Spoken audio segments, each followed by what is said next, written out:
इस वीडियो में आप देखोगे कैसे ये वीक मेरा पूरा केओटिक रहा है।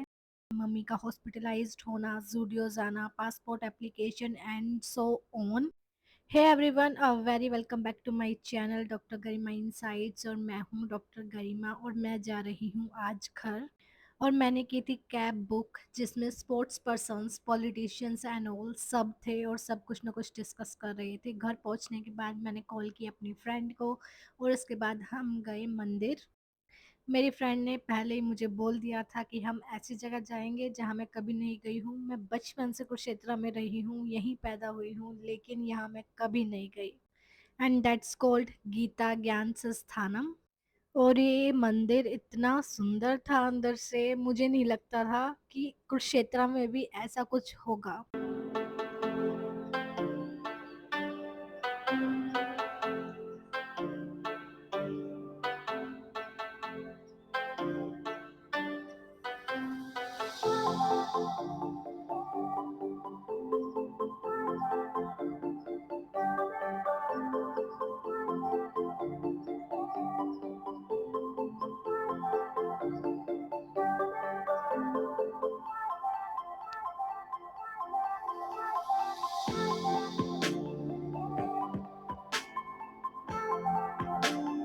और मेरे पीरियड्स का सेकंड डे था और ऊपर से पीरियड्स आ रहे हैं और गर्मी में नंगे पैर चलना बहुत ज़्यादा गर्म था।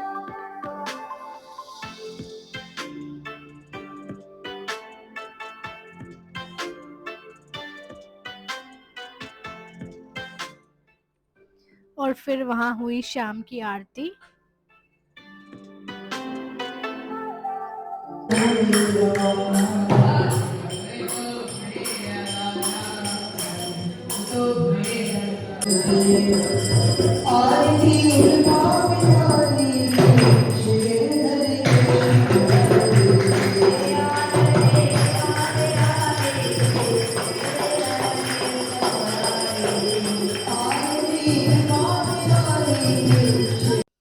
और ये बहुत अच्छी चीज़ हुई कि हम बिल्कुल सही टाइम पे गए थे, आरती मिस हो जाती नहीं तो।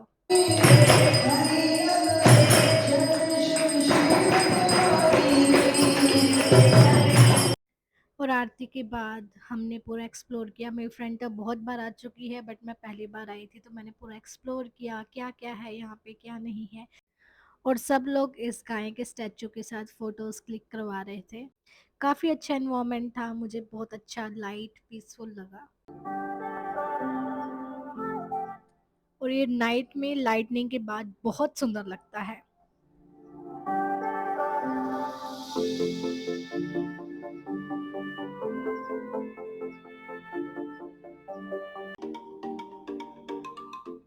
और फिर मैं और मेरी फ्रेंड दोनों मिलके गए ब्रह्म सरोवर।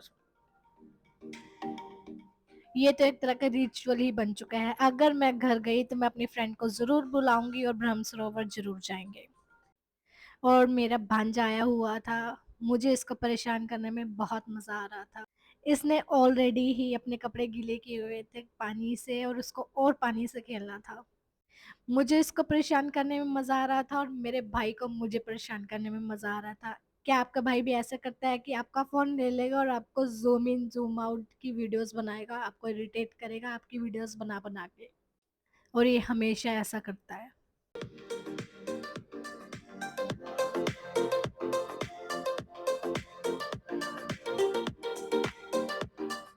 और मुझे फिर बोलेगा तू कितनी बूढ़ी हो गई है, देख तेरे मुंह पे ये है, तेरे मुंह पे ऐसा है, तेरे को ऐसा हो रहा है, तेरे को वैसा हो रहा है, बस टॉन्ट ही मारता रहेगा। और उसके बाद वो खेल रहा था गेम, तो उसने मुझे बोला था कि हम दोनों खेलेंगे। तो मैंने बोला ठीक है मुझे सिखाइए, क्योंकि मैंने कभी ऐसी गेम्स नहीं खेली हैं। तो वो उसने कोशिश तो की बट टाइम नहीं लगा मुझे इतना कि मैं सीखूं। नेक्स्ट टाइम मैं ज़रूर इसके साथ गेम खेलूंगी और वीडियो ज़रूर बनाऊंगी। और घर आए हो तो फ्रूट्स ना खाओ, ऐसे तो हो ही नहीं सकता है। मैं कर रही थी स्टडी और साथ साथ मैं खा रही थी फ्रूट्स। और नेक्स्ट डे था फादर्स डे। मेरी फ्रेंड ने बोला उसको अपने पापा के लिए कुछ लेना है, तो मैं उसके साथ गई थी जूडियो। जूडियो का मेरा एक्सपीरियंस बिल्कुल भी अच्छा नहीं रहा है। इतनी भीड़ होती है बिलिंग लाइन में, ओ भाई, जैसे मतलब कभी किसी ने जूडियो नहीं देखा हो। बहुत ज़्यादा लंबी लाइन थी। मेरी फ्रेंड ने शॉपिंग की अपने पापा के लिए और वो लग गई बिल्कुल बिलिंग लाइन में, और उसको शॉपिंग करने में इतना टाइम नहीं लगा जितना बिलिंग में लग गया और ये लोगों ने हैंड क्रीम यूज़ कर कर के छोड़ रखी है। तो फिर मैंने सोचा कि क्यों ना मैं भी पापा के लिए कुछ गिफ्ट करूं। बहुत टाइम से सोच रही थी पापा के लिए फ़ोन लेने का, क्योंकि पापा का फ़ोन चार्ज नहीं होता था, ख़राब हो रहा था, पूरा दिन लगा के रखते थे। तो फिर मैंने सोचा पापा के लिए एक फ़ोन ले ही लेते हैं, और पापा का ये रिएक्शन था। और सच बताऊं तो मेरे भाई के पेट में कोई बात पचती नहीं है। मेरे को नहीं पता था, आने के बाद पता लगा कि मेरे भाई ने ऑलरेडी पापा को बता दिया है कि मैं पापा के लिए कुछ लेने जा रही हूँ। उसके बाद हमने की केक कटिंग।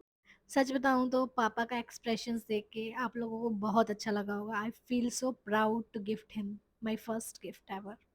और ये था नेक्स्ट मॉर्निंग, मुझे जाना था पासपोर्ट अपॉइंटमेंट के लिए। मेरा पासपोर्ट एक्सपायर हो गया था और मुझे रिन्यू करवाने के लिए जाना था। मैं इसीलिए आई हुई थी स्पेशली घर की, ये काम भी मेरा हो जाएगा। और फिर एक लॉन्ग ड्राइव हो गई मेरी और पापा की अम्बाला तक। और इसमें बहुत से अलग अलग ही रूल होते हैं। फर्स्ट टाइम मुझे याद है कि मैं गई थी, बहुत ज़्यादा भीड़ थी, एक तो आज भी भीड़ थी, लेकिन वेरिफिकेशन बहुत जल्दी हो गया था, मेरा नंबर बहुत जल्दी आ गया था। आपको बार बार लाइनों में लगने की ज़रूरत नहीं पड़ती है अब। अगर आपने पासपोर्ट अप्लाई किया है, आपके पास पासपोर्ट है, तो इसके 3 ब्लॉक्स होते हैं, ए बी एंड सी, बारी बारी हर एक में वेरिफिकेशन होती है। सेकंड टाइम मैंने किया था, मेरा रिन्यूअल था, तो इसलिए उन्होंने ज़्यादा कुछ नहीं पूछा मुझसे, ना कोई डॉक्यूमेंट्स लिए, सिर्फ आधार कार्ड एंड पैन कार्ड लिया था और पुराना पासपोर्ट। ए एंड बी में वेरिफिकेशन होने के बाद उन्होंने मुझे बोला कि सी में वेरिफिकेशन करवाओ, और मैं सी में वेरिफिकेशन करवाई। मैंने करवाते ही मुझे नहीं पता था कि सी में नीड नहीं होती। मेरे पास मैसेज आ गया, मैं बैठी रही फिर भी कि मैं पता नहीं मेरा नंबर क्यों नहीं आ रहा है। फिर लास्ट में मैंने पूछा कि मेरे पास ऐसा मैसेज आ चुका है, तो उन्होंने बोला आप जाओ, and this is Aadesh medical college. मैं कभी इसके अंदर तो नहीं गई हूँ, हमेशा मैंने बाहर से ही देखा है। मैंने सोचा तो था मैं वापस वहीं से घर जाऊँ, पर पापा साथ में आए थे, तो पापा के साथ वापस गई। बट मम्मी को इतनी ज़्यादा तबीयत ख़राब होने लगी नेक्स्ट डे। लाइक मम्मी ने मेरे लिए चाय बनाई मेरे निकलने के लिए। मम्मी ने बोला चाय पी ले और जा, मेरी कैब का टाइम हो रहा था। इतने में मम्मी को ठंड लगने लगी। मैंने देखा मम्मी की आईज येलो, हाथ येलो। फिर उस टाइम हम हॉस्पिटल ले आए। थैंक गॉड मैं उस टाइम घर पे थी, नहीं तो घर वालों को शायद नहीं पता लगता। और हम घर पर लेकर आए तो हम पता लगा मम्मी को ऑब्स्ट्रक्टिव जॉन्डिस था, और हमें पता भी नहीं था मम्मी को गॉल ब्लैडर स्टोन है। और फिर 2 से 3 दिन बाद मम्मी हुई ठीक, और मैं बिल्कुल भी नहीं छूट कर पाई, क्योंकि मैं बहुत ज़्यादा बिज़ी थी, कभी घर, कभी हॉस्पिटल, कभी घर। तो साथ में ही गुरुद्वारा था, मेरी फ्रेंड मेरी मम्मी को मिलने के लिए आई हुई थी, तो फिर मैं और मेरी फ्रेंड मिलके गए थे गुरुद्वारे। बहुत अच्छा लगा था, थैंक यू किया गॉड को। Now she is better, she is feeling good.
Mummy की तबीयत ठीक हो गई थी, तो मैं आ गई वापस काम पे। I hope you like this vlog. Bye bye, take care.